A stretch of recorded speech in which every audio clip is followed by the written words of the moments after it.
Ben, j'ai dit qu'elle payait pas. Alors, mon Dieu. Sophie, ça veut dire qu'elle est d'accord, mais c'est bien là. Je ne vais pas commencer non plus à les jouer.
C'est un groupe néerlandophone, mais finalement c'est ma collègue wallonne qui prend un groupe en néerlandais. Bon, on change un petit peu.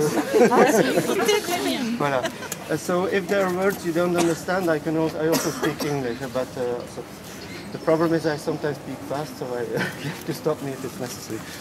Donc voilà, bienvenue. Vous savez probablement que le Grand Ornu était à l'origine un complexe industriel. C'était en fait un site minier, un charbonnage. De ce fait-là, c'était vraiment rien d'exceptionnel dans cette région. On est ici dans une région qu'on appelle le Borinage. C'est la région qui se trouve à l'ouest de la ville de Mons, entre Mons et la frontière française. Première raison, c'est son architecture. Je crois que quand vous regardez un peu autour de vous, vous avez déjà pu constater qu'on n'a pas construit ici une usine tout à fait ordinaire. En général, quand on construit des usines, des bâtiments industriels, ces bâtiments doivent surtout être pratiques et fonctionnels. Mais si les bâtiments sont beaux ou pas, quelque part on s'en fout. Tandis qu'ici, on a vraiment recherché à construire un ensemble très harmonieux, même quelque chose un peu de majestueux, et c'était surtout pour démontrer la richesse de cette entreprise. Et donc c'était en quelque sorte un projet de prestige du propriétaire. Maintenant, deuxièmement, le Grand Ornu était un des tout premiers sites industriels en Europe où on a construit une aussi grande cité ouvrière. Puisque tout autour de ce complexe, on a construit environ 440 maisons pour loger les mineurs et leurs familles. Tous les GR portent un numéro. Bien ici, on l'a appelé le GR 412, le GR de Terril.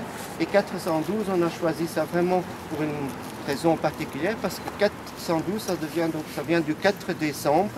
Et est-ce que vous savez quelle patronne qu'on célèbre le 4 décembre? Sainte-Barbe, qui est la patronne des mineurs, des pompiers, donc tous les travaux qui ont quelque chose en rapport avec le feu en fait. Mais il y a aussi une fontaine de Paul Bury à Bruxelles, près de Botanique. Il y en a une à Anvers, il y en a une à Paris, à l'intérieur de la cour de Palais Royal, donc il est assez connu. Ici en fait c'est comme un échiquier, donc il y a 64 carreaux qui peuvent balancer si vous avez un peu de patience, parce que normalement ils doivent tous basculer comme ça. Mais...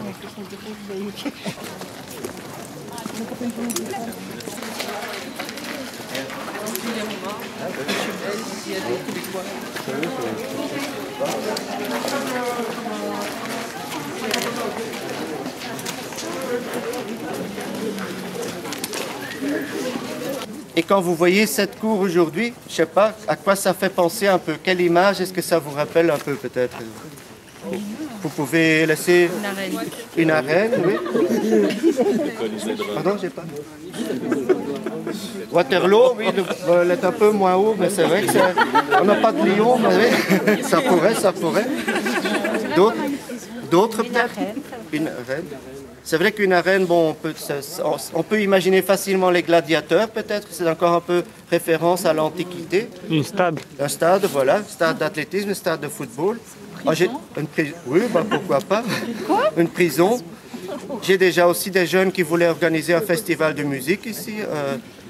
Une étudiante, enfin, je ne sais pas si c'est de votre... Je pense c'est un peu de votre âge, une étudiante qui disait que ça faisait penser à Harry Potter, hein, le Quidditch, je sais pas. Oh, it's here. No. It was a student who thought it made her think it was Harry Potter, the Quidditch game, you see. No, it's not here, but it could be. Aussi, parfois on dit que c'est comme un funérarium, où on répand les cendres. On a même la cheminée, un peu ça.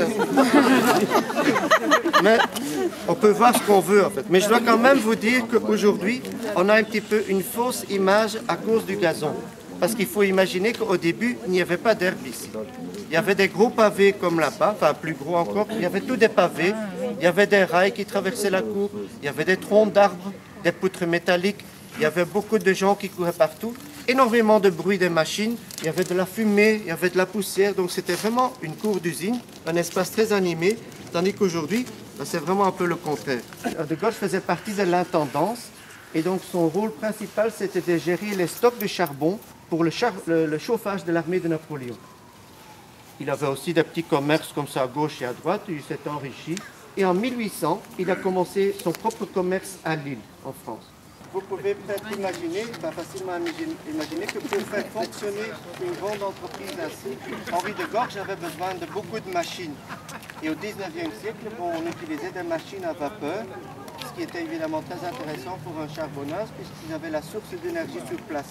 En fait, de Gorge, il voulait construire un atelier, mais pas n'importe quoi non plus. Il voulait aussi que ce soit un bâtiment un peu de prestige, une sorte de temple, un peu comme une ode au travail.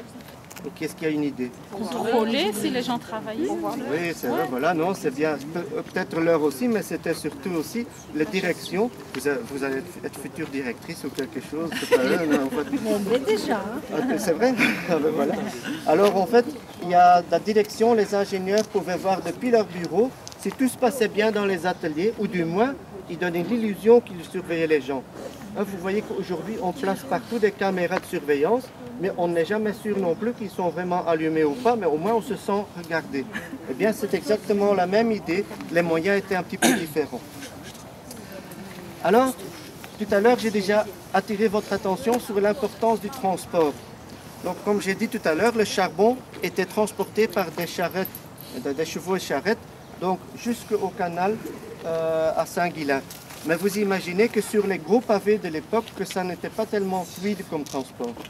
Et en 1830, Henri de Gorge a introduit ici une idée assez révolutionnaire, puisqu'il a fait construire un chemin de fer qui commençait juste ici devant et qui allait presque en ligne droite jusqu'au canal à Saint-Guilain. Voilà, il y avait donc deux places publiques où on organisait des fêtes. Il y avait, par exemple, vous voyez qu'il y a un kiosque, donc il y avait une fanfare ici, donc on jouait de la musique. On jouait du théâtre, il y avait des chorales, donc il y avait vraiment une vie sociale très active. Quand vous m'entendez parler ainsi, vous pouvez avoir l'idée que c'était comme le paradis sur terre ici. Et c'est sûr que les gens qui habitaient dans une de ces maisons-ci, ces gens étaient certainement privilégiés par rapport aux autres personnes de la région. Disons, les gens qui habitaient dedans ont eu la priorité de les acheter à bon prix, je crois, et la plupart des gens l'ont fait. Donc, mais aujourd'hui, ce sont toutes les maisons privées.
en fait, c'est là qu'il y a tout le spectacle qui se joue et autour vous voyez vraiment une foule immense.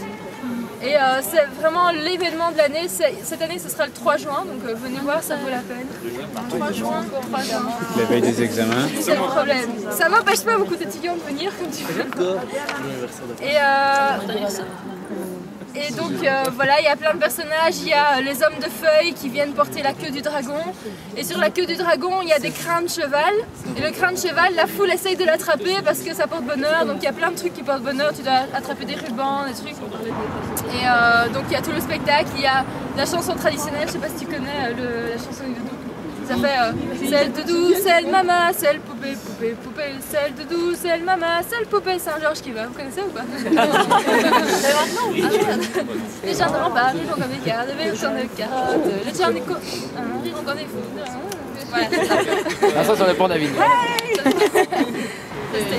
Et on aurait aimé aussi vous montrer les costumes parce qu'ils sont souvent ils étaient exposés pendant plusieurs années. Non, en fait, il y a le musée folklorique qui va ouvrir en 2014 ou 2015 pour l'année où Mons sera ville culturelle européenne.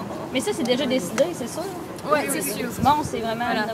Tout un temps, il y avait une bataille entre Liège et Mons et c'est bon aussi.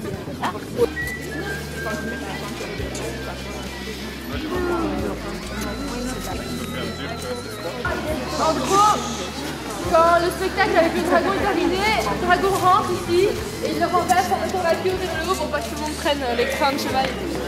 Et voilà, en gros sur cette place-ci c'est ce qui se passe, mais vas-y, je te... Non, enfin, j'étais voir juste pour la chapelle Saint-Jean, voir si l'hiver, c'est pour aller voir.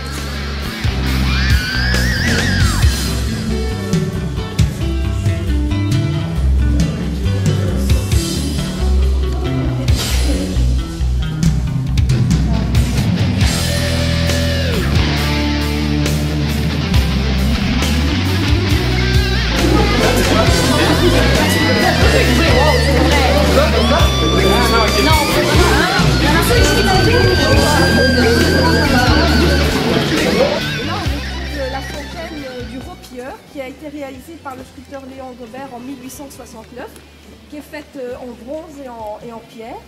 Et donc le ropieur donc, est le symbole du garnement montois, donc, qui arrosait avant un petit peu les passants avec l'eau de la fontaine.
Alors, petit quiz.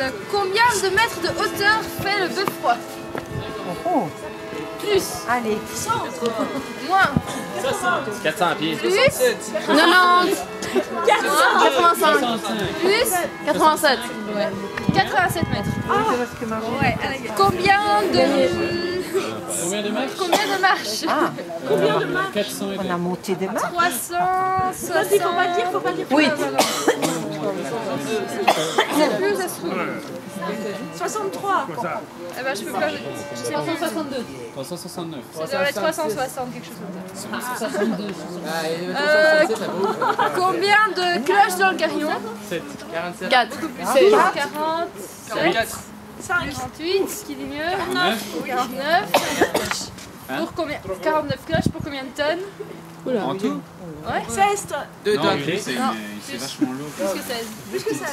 42. Moins que 30. 25. Plus que 20, 25. Mais non, je fais pesant. 25 tonnes. 25 tonnes, 49 cloches. Quel style? Ça, c'est facile. Essaye, le tour Eiffel, ça faisait quoi? Classique. Pas classique. C'était pas si pesant que ça, là. Quel style? C'est 250 tonnes peut-être de fer? C'est 250 tonnes de Non, fer. c'est pas gothique. C'est pas gothique. Roman. Je sais que c'est pas gothique, mais c'est parce que l'hôtel le dit. C'est pas rococo. C'est avant rococo. Baroque. C'est style baroque. J'aurais jamais pensé. Vous voyez quand même On peut reconnaître le style baroque. On peut reconnaître le style baroque parce qu'il y a beaucoup d'éléments qui ressortent. des grosses colonnes. Beaucoup de cassures dans les trucs, mais ici, c'est vrai que ça fait penser un peu classique parce qu'il y a des colonnes très symétriques. Mais ils ont commencé Si vous classique. regardez le ils ont mis clocher, en fait, vous verrez que c'est très rond et tout ça, c'est du baroque.